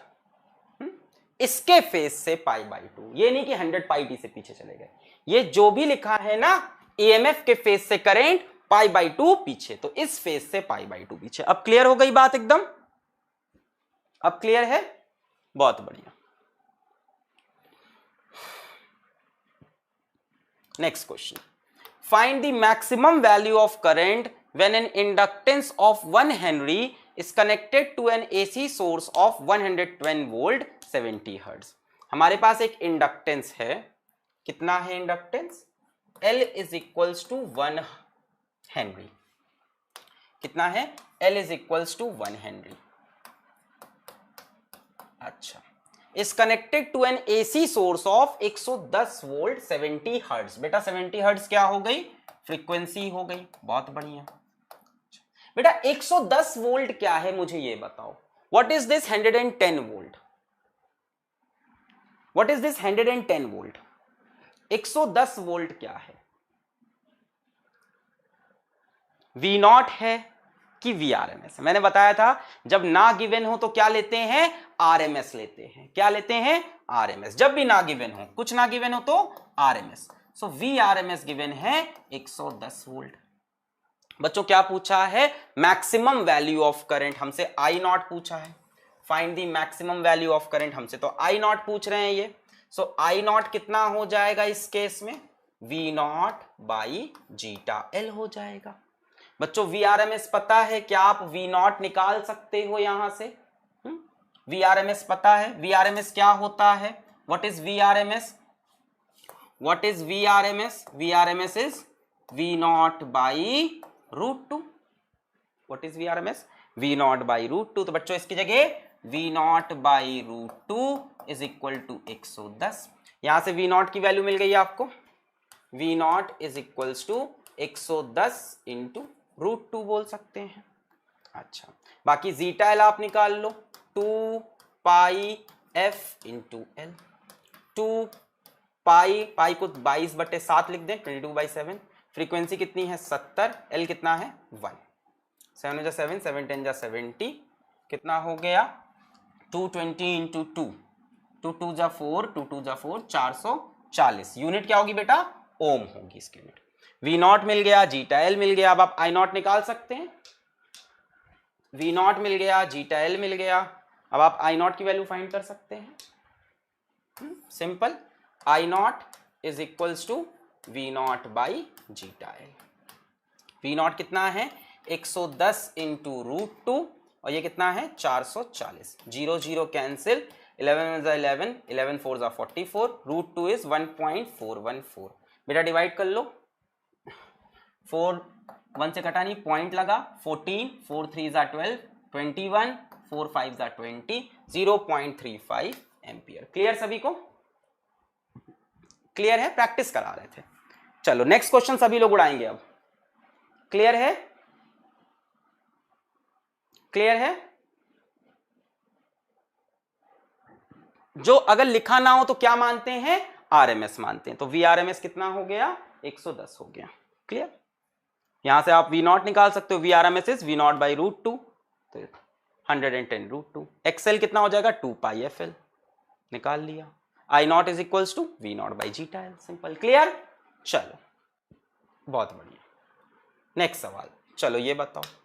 And inductor of inductance 200 milli henry. Inductance कितना है? 200 मिली हेनरी, यानी 10 to the power -3 henry, is connected to an AC source of peak EMF 210 volt. Peak EMF बच्चों वी नॉट की वैल्यू दी है 210 volt. An AC of peak EMF 210 volt and frequency 50 hertz. Frequency कितनी given है?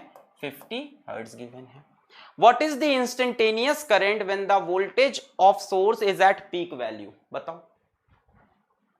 What is the instantaneous current? हाँ बताओ, बताओ। What is the instantaneous current?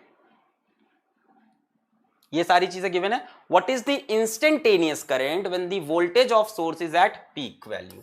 बोल रहा है जब V पीक पे हो, then what is I? V जब पीक पे हो तो आई। देखो कई बच्चे इसमें 3.3 बता रहे हैं क्योंकि वो इंटरनेट पे जाके सवाल टाइप करते हैं। मैंने सवाल का सेकंड पार्ट दे दिया, पहला पार्ट गायब कर दिया। पहले पार्ट का आंसर 3.3 था, तो जो चोर 3.3 कमेंट कर रहे थे समझ जाओ कि तुम चोर हो।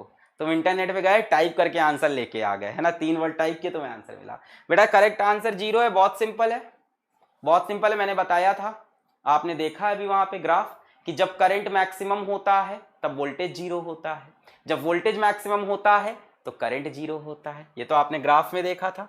जरा ग्राफ देखो,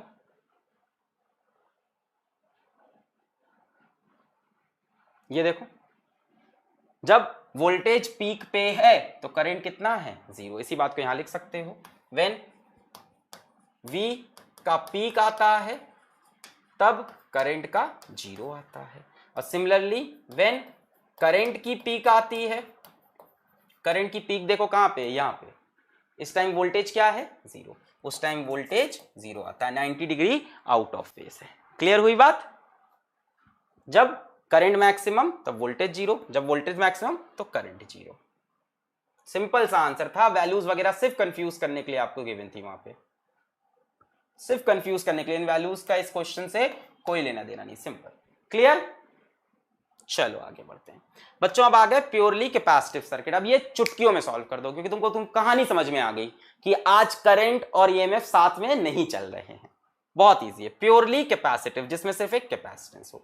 ये रहा प्योर कैपेसिटिव सर्किट। फिर से let at any instant instantaneous current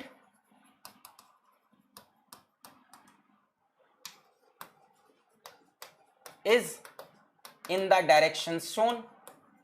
किसी एक इंस्टेंट पे मान लेते हैं कि इंस्टेंटेनियस करंट का डायरेक्शन ये है आई, किसी एक इंस्टेंट पे। बेटा अगर इंस्टेंटेनियस करंट आई ऐसे निकल रहा है तो ये प्लस, ये माइनस। अच्छा, करंट आई ऐसे जाएगा तो इस पे देखो, ये कैपेसिटर इस समय पे ये प्लेट किससे जुड़ी है, मैंने मान लिया इंस्टेंटेनियस करंट का डायरेक्शन ये है किसी इंस्टेंट पे। अब हम आ गए प्योर कैपेसिटिव सर्किट। हमने माना किसी इंस्टेंट पे करंट ऐसे जा रहा है। अगर करंट ऐसे जा रहा है तो यहां प्लस यहां माइनस होगा। अगर करंट ऐसे जा रहा तो यहां प्लस यहां माइनस होगा। बेटा अगर ये प्लस है तो ये वाली प्लेट प्लस से जुड़ी है तो ये हो जाएगी प्लस प्लेट, ये हो जाएगी माइनस प्लेट। बेटा इस पे हो जाएगा प्लस क्यू और इस पे हो जाएगा माइनस क्यू, ठीक है ना। देखो इस इंस्टेंट पे ये प्लेट प्लस से जुड़ी है, ये माइनस से। फिर से बच्चों किरचॉफ लॉ लगा सकते हैं हम लोग यहाँ पे ऐसे, ये हमारा लूप बन गया। फिर से क्या लगा देंगे, के वी एल, और क्या बोलेंगे, summation delta V is equals to 0। हम कहां से कहां चले, यहाँ पे नेगेटिव से पॉजिटिव चले, गेन इन पोटेंशियल हुआ, और यहाँ पे पॉजिटिव से नेगेटिव। यहाँ देखो नेगेटिव से पॉजिटिव तो प्लस वी, यहाँ पॉजिटिव से नेगेटिव। बेटा यहाँ पे क्या लिखूं मैं, यहाँ पे पोटेंशियल क्या लिखूं, यहाँ पे पोटेंशियल क्या लिखूं बताओ, यहाँ पे पोटेंशियल क्या लिखूं, क्या लिखूं, क्या लिखूं, वीसी नहीं कुछ और लिखना चाहता हूं, वीसी तो लिख ही सकते हैं, क्या लिखूं, कितना होता है क्यू बाई सी, है ना, याद है। यहां पे वीसी बोल सकते हैं, वी प्लस से minus drop in potential minus VC is equal बोल सकते हैं। इसमें पोटेंशियल डिफरेंस अगर वीसी बोल दें, प्लस से माइनस वीसी। बच्चों वीसी होता कितना है कैपेसिटर के across potential difference, Q by C होता है ना। तो यहां से V minus Q by C is equals to 0 बोल सकते हैं। बेटा यहां से Q is equals to CV बन जाएगा, सिंपल सा एक्सप्रेशन था, सिंपल सा एक्सप्रेशन था। V is equals to Q by C, और यहां से Q की वैल्यू कितनी हो गई, Q is equals to CV। ये तो आपको ऐसे भी पता था है ना, इतना लंबा मेथड लगाया है ना। पर भाई ये चीज हमने DC में देखी थी, AC में देखने के लिए हमें थोड़े कॉन्सेप्ट चाहिए थे। So Q is equals to CV आ गया हमारे पास, सिंपल, ये तो सबको पता है, Q is equals to CV। बेटा Q is equals to CV आया है ना, और V क्या है, V not sine omega t. आ जाओ, Q is equals to CV और V क्या है, V not sine omega T. हम बच्चा इंटरेस्टेड हैं करंट निकालने में कि करंट कैसा है। अगर आपको याद हो कि DC में अगर, अच्छा मेरे को बताओ, देखते हैं, अगर यहां पे कांस्टेंट करंट होता तो कैपेसिटर करंट को पास करने देता कि नहीं देता, डीसी में क्या होता, जरा मुझे ये बताओ। देखिए कितना पढ़ रहे हो, कॉन्सेप्ट कितने से रटाने को मैं तुरंत रटा दूं। अगर यहां पे बैटरी होती तो कितना करंट होता, होता कि नहीं होता करंट। अगर बैटरी होती तो बेटा करंट नहीं होता, ये क्या होता, शॉर्ट सर्किट बना देते थे, भूल गए, क्या करते थे, शॉर्ट सर्किट कर देते हम, है कि नहीं। यहां पे कोई करंट नहीं होता, क्या कर देते हम, शॉर्ट सर्किट, क्योंकि भाई ये उसी पोटेंशियल पे आ जाते जिस पोटेंशियल पे हमारी बैटरी थी। भूल गए, no current in the branch containing capacitor, याद है ना, स्टेडी स्टेट में। अब बच्चों यहां से हम करंट देखें, I is equals to D Q by D T. भाई ये तो स्टेडी स्टेट में आने ही नहीं देंगे, करंट ही फ्लक्चुएट कर रहा है, वोल्टेज ही फ्लक्चुएट कर रहा है। इसको डिफरेंशिएट करेंगे, डिफरेंशिएट करोगे CV not as it is रह जाएगा, साइन ओमेगा टी का डिफरेंशिएशन क्या होता है? Cos omega T. Sine omega T का डिफरेंशिएशन कॉस ओमेगा टी। फिर इसको फिर से डिफरेंशिएट करेंगे यानी मल्टीप्लाइड बाई ओमेगा करना पड़ेगा, है कि नहीं? C V not constant sine omega T cos omega T, इसको फिर से डिफरेंशिएट किया ओमेगा से। अब डिवाइड नहीं करेंगे, डिफरेंशिएशन है, इंटीग्रेशन नहीं है कि ओमेगा से डिवाइड कर दिया, डिफरेंशिएट कर रहे हैं तो मल्टीप्लाई किया। तो बेटा आई इज इक्वल्स टू, नीचे ही लिख लें क्या इसको, I is equals to C V not omega cos omega t. अब जरा सुनना मेरी बात, C V not omega cos omega t, जरा देखो इसको ध्यान से।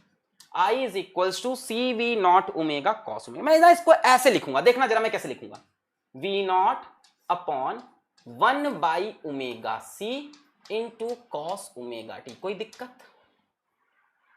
कोई दिक्कत? वी नॉट अपॉन, मैं इसको नीचे ऐसे ले गया 1 बाई, क्योंकि मैं चाहता था v बाई आर के टर्म्स में, मैं चाहता था कुछ v बाई आर के टर्म्स में लिख पाऊं। तो यार ये तो मल्टीप्लाई हो रहा है, मैंने इसको डिफरेंशिएट किया, C V not sine omega t, इसका डिफरेंशिएशन ओमेगा, ये तो मल्टीप्लाई। मैंने कहा यार इसको मैं ऐसे नहीं लिखना चाहता, मैं v बाई आर के टर्म्स में, तो मैंने V not upon 1 by omega C लिख दिया। ठीक है, अब बच्चों ये 1 बाई ओमेगा सी रेजिस्टेंस जैसा हो जाएगा। खैर अभी तो हम ये लिख सकते हैं, I is equals to I not cos omega T, लिख सकते हैं I is equals to I not cos omega T, I is equals to I not cos omega t. अब जरा आप ध्यान से देखो, ऐसे लिख सकते हैं आई इज इक्वल्स टू, इस पूरे को हम constant I not cos omega t. अब जरा ध्यान से देखो, आपने आई नॉट क्या बोला है, V not upon 1 by omega C, इसी को आपने आई नॉट बोला है। बेटा क्या ये वैल्यू कुछ रेजिस्टेंस जैसी है? कुछ रेजिस्टेंस जैसी है ना? इसको हम बोलते हैं कैपेसिटिव रिएक्टेंस। क्या बोलते हैं? Capacitive reactance. क्या नाम है? कैपेसिटिव रिएक्टेंस, और इसकी वैल्यू है zeta C. Zeta C, zeta C, ये कितना हो गया 1 by omega C. Clear? Capacitive reactance, वहां पे इंडक्टिव रिएक्टेंस, ये कैपेसिटिव रिएक्टेंस। ठीक, इसको इंपिडेंस, इंपिडेंस बेटा किसी को भी बोल सकते हो, इंपिडेंस रेजिस्टेंस भी है, इंपिडेंस जीटा एल भी है, इंपिडेंस जीटा सी भी है, इंपिडेंस में सब आ जाते हैं बच्चा, रेजिस्टेंस हो, इंडक्टेंस हो, है ना, कैपेसिटिव इंडक्टेंस हो, कैपेसिटिव रिएक्टेंस हो, इंडक्टिव रिएक्टेंस हो, सब आते हैं। मतलब zeta L, zeta C, R, impedance सबका नाम है टोटल का। ठीक है, zeta C is equals to 1 by omega C, I not is equals to V not by zeta C. खैर अभी हम इस पे आते हैं, आई इज इक्वल्स, यहां तक समझ में आया? मैंने इसको थोड़ा चेंज किया, मैंने V not by 1 by omega C. तो हमारे पास क्या फॉर्मूला बना, आई नॉट, हमारे पास क्या एक्सप्रेशन बना, I is equals to I not cos omega T, है ना। फिर से समझो, नहीं समझ में आया तो, I is equals to I not cos omega t. मैं फिर से बताता हूं भाई, यहां तक सबको दिखा था, आई इज इक्वल्स टू, मैं एक बार रिपीट करके बताता हूं, सबको यहां तक दिखा, I is equals to C V not omega cos omega t, यहां तक सबको दिखा। मैंने कहा मैं इसको लिखूंगा I is equals to V not upon 1 by omega C, कोई दिक्कत? इसको नीचे ऐसे ले आए कॉस ओमेगा टी। फिर हमें पता है यार I is equals to omega T, तो किसको हम ऐसे ही लिखना चाहेंगे, I is equals to I not cos omega T, है ना, ऐसे लिखने में अच्छा लगता है। V not by 1 by omega C क्या बन गया, आई नॉट बन गया। So I not is equals to V not by omega C. फिर मैंने आपसे बोला, हाँ गलती हो गई यहाँ पे, I not is V not by 1 by omega C. फिर मैंने आपसे बोला कि ये 1 बाई ओमेगा सी क्या है, ये क्या है, हमारा रेजिस्टेंस जैसा कुछ है, और रेजिस्टेंस जैसे को हमने क्या बोला, इसको कैपेसिटिव रिएक्टेंस जीटा सी। बेटा जीटा सी कितना हो गया 1 बाई ओमेगा सी। क्लियर है? इसको आप ये भी बोल सकते हो 1 बाई 2 पाई एफ सी। अब आई नॉट की वैल्यू कितनी हो गई, V not upon 1 by omega C को क्या बोल दिया, जीटा सी। देखो ये रेजिस्टेंस जैसा लग रहा है, देखने में रेजिस्टेंस जैसा लग रहा है बेटा। इसकी यूनिट क्या हो जाएगी? ओम हो जाएगी। अब क्लियर है?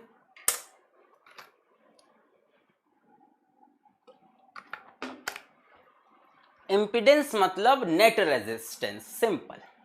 कई लोग इंपिडेंस पे आ गए हैं, अभी एक बार लास्ट में याद दिला देना, लास्ट में याद दिला देना। Impedance is net resistance. एक बच्चा कह रहा है रेजिस्टेंस जैसा कैसा है? बेटा देखो ना, वी नॉट को किसी से डिवाइड कर रहे हैं, I is equals to V by R, resistance वाला फील तो दे ही रहा है, I is equals to V by R से, तो ये रेजिस्टेंस जैसा लग रहा है, इसलिए इसका नाम रख दिया रिएक्टेंस। इंपिडेंस बच्चों नेट रेजिस्टेंस, जिस सर्किट में जो हो सारे रेजिस्टेंस को जोड़ने का तरीका होता है, आगे लेक्चर में आएगा यार। इंपिडेंस ऐसा नहीं पढ़ाएंगे, जेड छोड़ तो नहीं देंगे, इंपिडेंस जब आएगा तो बताएंगे, बहुत सिंपल है बच्चों। इंपिडेंस का ना, इंपिडेंस का असली काम तब होता है जब एक से ज्यादा डिवाइसेस लग जाएं, जब इंडक्टर, कैपेसिटर, रजिस्टर सब लग जाएं, या रजिस्टर इंडक्टर लग जाएं, या रजिस्टर कैपेसिटर, तब ना इंपिडेंस बताने की मतलब होता है। जब एक है तो या तो रेजिस्टेंस या रिएक्टेंस के टर्म्स में काम चलाते हैं। इंपिडेंस का फायदा तभी होगा जब एक से ज्यादा डिवाइस। वैसे सिंपल है, इंपिडेंस इज टोटल रेजिस्टेंस, सारे रिएक्टेंस मिला लो। क्लियर? अच्छा, ये हो गया। अब आगे बढ़ते हैं। हमारे पास एक्सप्रेशन क्या है? I is equals to I not cos omega T. हम कैसे लिखेंगे कॉस ओमेगा टी को? हमने बताया था I not sine 90 plus theta. Sine 90 plus theta is cos theta. Second quadrant में साइन क्या होता है? सेकेंड साइन 90 प्लस थीटा किस क्वाड्रेंट में है? सेकेंड क्वाड्रेंट में है कि नहीं? यहां पहुंचेगा पाई by 2 plus theta. Second quadrant में बेटा साइन कैसा होता है? पॉजिटिव होता है। इस क्वाड्रेंट में sine positive. Sine 90 plus theta is cos theta.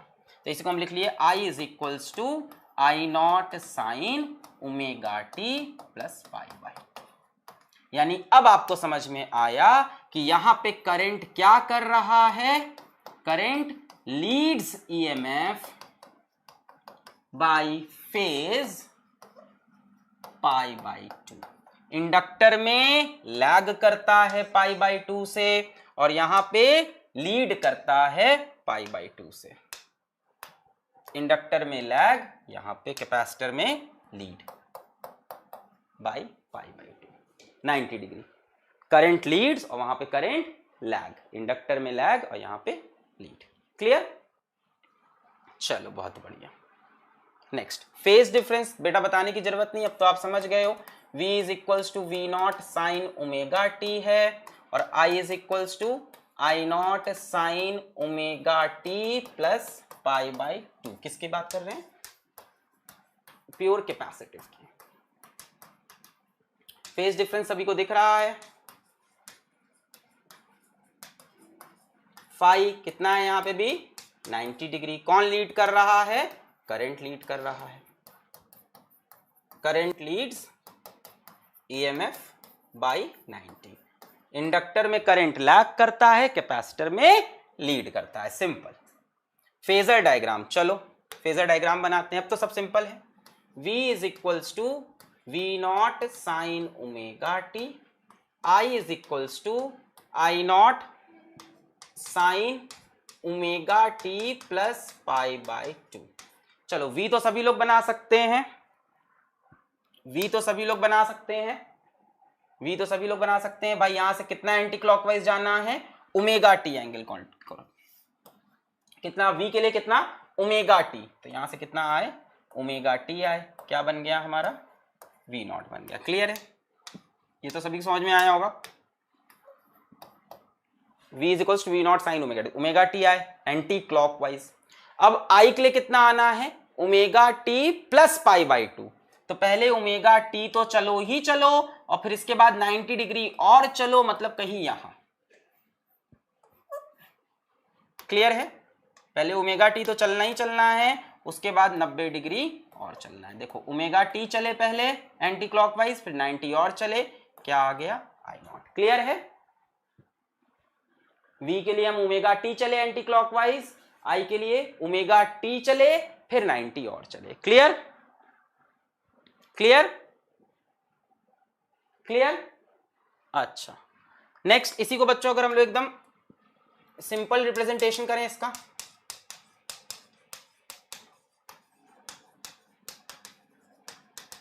अगर हम सिंपल रिप्रेजेंटेशन देखें तो हमें क्या पता है यहाँ पे, current leads EMF by 90 degree, ठीक है, current leads EMF by 90 degree.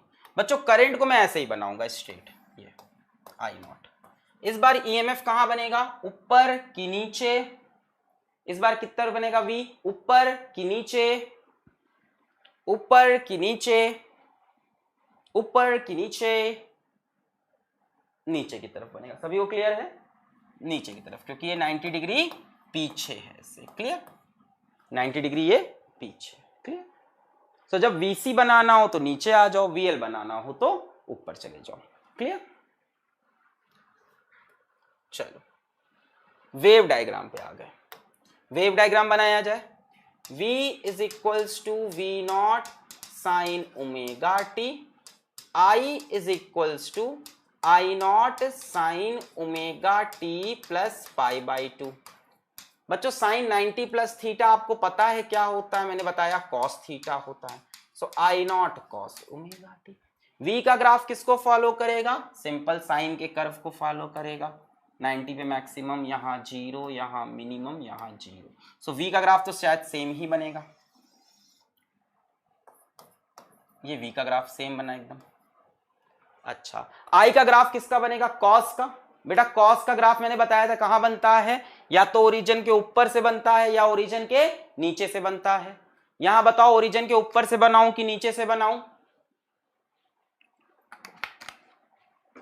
यहां बताओ ओरिजिन के ऊपर से बनाऊं कि नीचे से बनाऊं, ऊपर से, क्योंकि प्लस कॉस ओमेगा टी है तो ऊपर से, माइनस होता तो नीचे से बन जाता, क्लियर है ना। तो जब ये 0 है तब ये मैक्सिमम होगा, जब ये मैक्सिमम तब ये 0 हो गया, जब ये 0 है तब ये मिनिमम हो गया, जब ये नेगेटिव में तब ये 0 हो गया, जब ये 0 है तो फिर ये मैक्सिमम हो गया।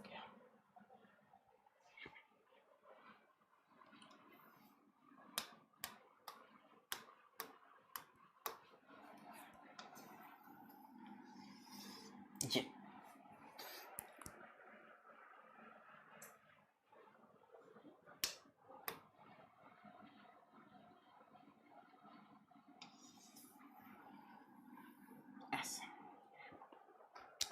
अब इसको आप फील भी ले सकते हो, जरा सुनो। इस बार कौन आगे है, इस बार करंट आगे है ना, इस बार कौन आगे, करंट आगे है। करंट यहां पे मैक्सिमम हो चुका है और वोल्टेज इससे 90 डिग्री बाद जाकर मैक्सिमम हुआ। जरा ध्यान से देखो, यहां पे क्या हुआ है, करंट मैक्सिमम हो गया यहीं पे और वोल्टेज यहां पे आकर मैक्सिमम हुआ। करंट यहां पे मैक्सिमम, वोल्टेज यहां पे आके क्या हुआ, मैक्सिमम हुआ। कितनी देर बाद, 90 डिग्री के बाद। क्लियर हुई बात, ये यहीं पे मैक्सिमम था, वोल्टेज कब मैक्सिमम हुआ, 90 डिग्री के बाद मैक्सिमम हुआ, है ना। करंट देखो, वोल्टेज कहां पे 0, वैसे पता है ये बताने का तरीका बड़ा अच्छा लगता है, बट एक्चुअल तरीका क्या, आप ये चीज अगर पकड़ लो कि इंडक्टर में जो एक्सप्रेशन था वो minus I not cos omega T के था, माइनस कॉस का ग्राफ नीचे से बनता है। कैपेसिटर में जो है वो कॉस ओमेगा टी का है, प्लस कॉस ओमेगा टी का ग्राफ ऊपर से बनता है, तभी याद रहेगा। तभी ये चीज अगर आप याद रखो कि इंडक्टर वाला एक्सप्रेशन क्या था, minus cos omega T, minus cos omega T इसके नीचे से, और यहां plus cos omega T, plus cos omega T ऊपर से। क्लियर, क्लियर, चलो बढ़िया।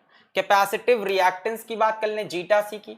हम देखा इस बार आई नॉट की वैल्यू क्या है, V not by 1 by omega C. 1 by omega C हमें रेजिस्टेंस जैसा लगा, ये हमको रेजिस्टेंस जैसा लगा, है ना। तो इसी को हमने क्या बोल दिया, capacitive reactance. Zeta C is 1 by omega C. बेटा ओमेगा क्या होता है, 2 pi F into C. Omega is 2 pi F. I not की वैल्यू कितनी हो जाएगी, V not by zeta C. Simple graph बना लिया जाए, जीटा सी वर्सेस एफ का graph, zeta C versus F का ग्राफ इनवर्सली प्रोपोर्शनल है। जीटा सी देखो इनवर्सली प्रोपोर्शनल दिख रहा है, zeta C is equals to 1 by 2 pi C into 1 by F. Inversely proportional है बेटा, इनवर्सली प्रोपोर्शनल है तो ग्राफ ऐसे बन जाएगा। क्लियर है? Zeta C is inversely proportional to F, यानी कि क्या बन गया, rectangular hyperbola. Clear? Rectangular hyperbola, rectangular hyperbola. Clear? For DC circuit, बेटा डीसी सर्किट में क्या होगा, डीसी सर्किट में फ्रीक्वेंसी कितनी होगी, 0 हो जाएगी। जीटा सी की वैल्यू बताओ, 1/2 पाई एफ सी। बेटा फ्रीक्वेंसी करीब करीब 0 होगी, जीटा सी करीब करीब इन्फिनाइट हो जाएगा। डीसी सर्किट की फ्रीक्वेंसी 0, जीटा सी करीब करीब infinite. I not is equals to V not by zeta C. बेटा ये करीब करीब इन्फिनाइट तो ये करीब करीब 0। तो हमने पढ़ा था नो करेंट, हमने पढ़ा था कि नहीं, क्या पढ़ा था, no current flows in branch containing capacitor. पर बच्चों कब, जब कांस्टेंट करंट हो। फॉर स्टेडी करंट या कांस्टेंट करंट, याद है स्टेडी स्टेट के लिए बात की थी।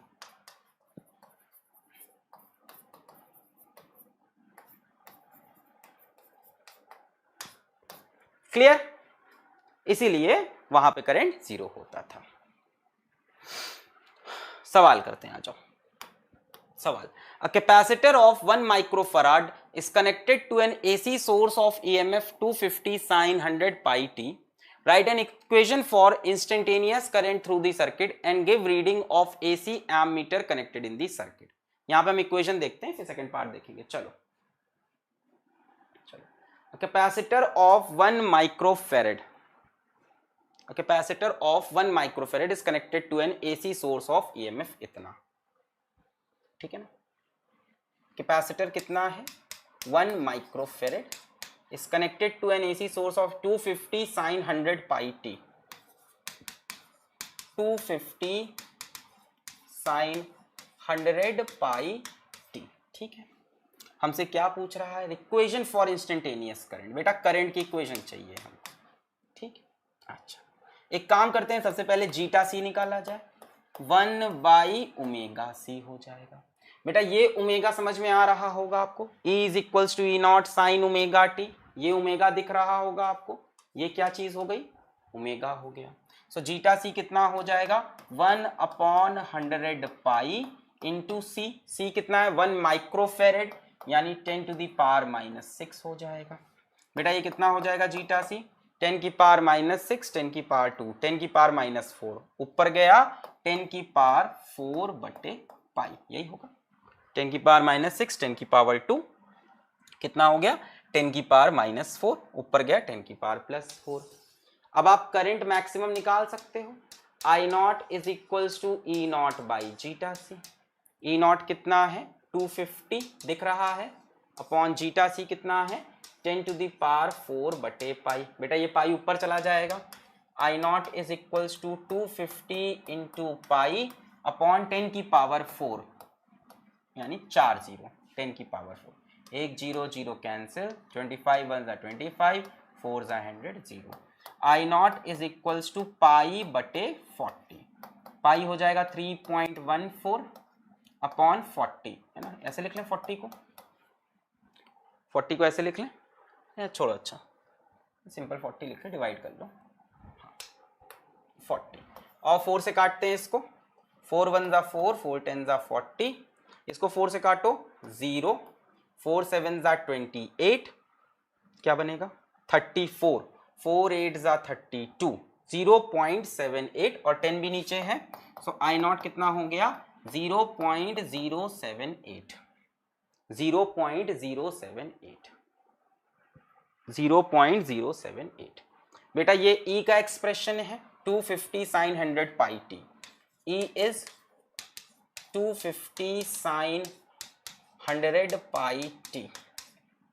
I क्या हो जाएगा बेटा, I is equals to I not sine, बोलो 90 डिग्री आगे जाना है, यानी 100 पाई टी से कितना आगे 90 डिग्री आगे, खत्म।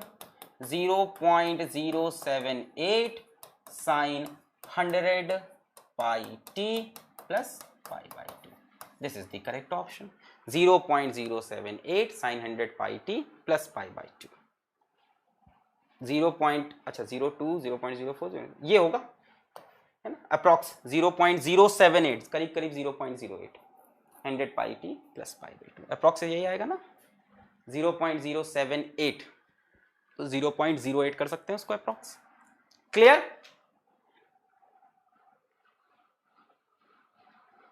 एक बार समराइज कर लें क्या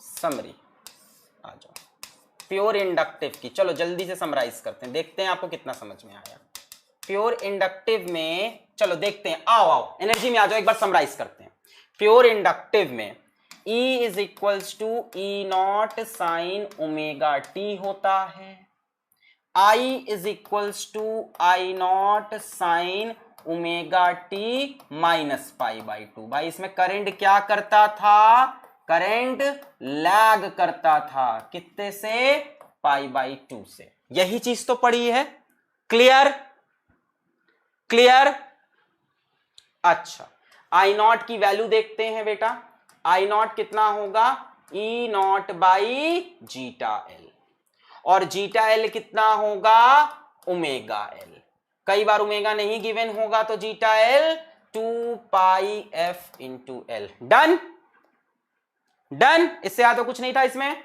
समराइज हो गया इंडक्टर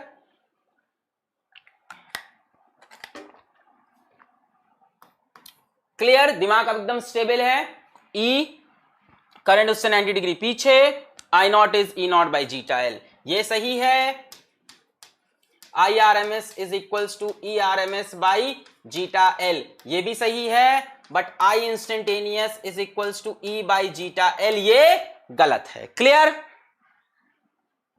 क्लियर क्लियर अच्छा प्योर कैपेसिटिव बेटा तुरंत तुम 1 सेकंड में रिवाइज कर सकते हो कॉन्सेप्चुअली मैं धीमे धीमे पढ़ा रहा था प्योर कैपेसिटिव चलो जल्दी से प्योर कैपेसिटिव इसकी बात करें E is equals to E not sine omega T I is equals to I not sine omega T plus pi by 2 इसमें करंट लीड करेगा current leads by pi by 2 phase difference तो दोनों में पाई by 2 का था अच्छा यहां पे आई नॉट की वैल्यू क्या हो जाती है ई नॉट बाई जीटा सी और जीटा सी की वैल्यू क्या है 1 बाई ओमेगा सी जरा ध्यान रखना ओमेगा सी नहीं 1 बाई ओमेगा सी या 1 अपॉन 2 पाई एफ सी और सेम कहानी इसमें भी होगी कि ये सही है I R M S is equals to E R M S by zeta C ये भी सही है but I is equals to E by zeta C ये गलत हो जाएगा क्योंकि करंट लीड करेगा क्लियर अब एकदम रिवाइज हो गया बढ़िया से रिवाइज हो गया है एक सवाल और करके चले जाओ अब क्लियर रहेगा चलो एक सवाल लगाओ जाओ जल्दी से A capacitor has reactance of 100 ohm at 50 hertz बहुत ही हलवा सवाल है what will be its reactance at 125 hertz 2 कौड़ी का सवाल 2 रुपीस क्वेश्चन उड़ा के चले जाएं इसको सभी लोग जल्दी से अरे बहुत ही हल्का सवाल है कैपेसिटर हैज रिएक्टेंस कैपेसिटर का रिएक्टेंस कैपेसिटर हैज रिएक्टेंस मतलब जीटा सी की बात कर रहा है capacitor has reactance zeta C is 100 ohm at 50 hertz जब फ्रीक्वेंसी कितनी है 50 हर्ट्ज है क्या बोल रहा है what will be its reactance at 125 hertz हमसे पूछ रहा है जीटा सी की वैल्यू कितनी होगी जब फ्रीक्वेंसी कितनी कर दें 125 हर्ट्ज सिंपल सवाल यार simple zeta C is inversely proportional to frequency we know zeta C is inversely proportional to frequency simple zeta 2 upon zeta 1 is equals to f1 upon f2 खत्म करो यार इनवर्सली प्रोपोर्शनल फ्रीक्वेंसी क्या है frequency कितने गुना बड़ी है नहीं पता अच्छा zeta 2 upon zeta 1 f2 by f1 zeta 2 कितना है नहीं पता जीटा 1 कितना है 100 फ्रीक्वेंसी फर्स्ट वाली 50 दूसरी वाली 125 25 से कटेगा 25 2 जा 25 5 जा 5 इन द 5 5 2 जा 10 जीटा 2 इज इक्वल्स टू 40 आ रहा है खत्म हाँ गिर जाओ स्टाइल वाले कभी चांस मत देना बेइज्जती यही करा ना। हाँ खैर एनीवेज, सो आई थिंक आपको क्लियर हो गया, इसलिए मैंने समराइज भी कर दिया। बच्चों कल अब हम लोग कॉम्बिनेशन करेंगे, तो क्या करना है आपको, रिवाइज करके आना है। अगर आप रिवाइज करके नहीं आओगे कल तोते उड़ जाएंगे। कल हम लोग कॉम्बिनेशन करेंगे। इंडक्टर में करंट लैग करता है, कैपेसिटर में करंट लीड करता है π/2। कल कॉम्बिनेशन स्टार्ट होगा LR सर्किट RC सर्किट का। सो आज की डीपीपी डाउनलोड करें, पढ़ाई करते रहें। All the very best.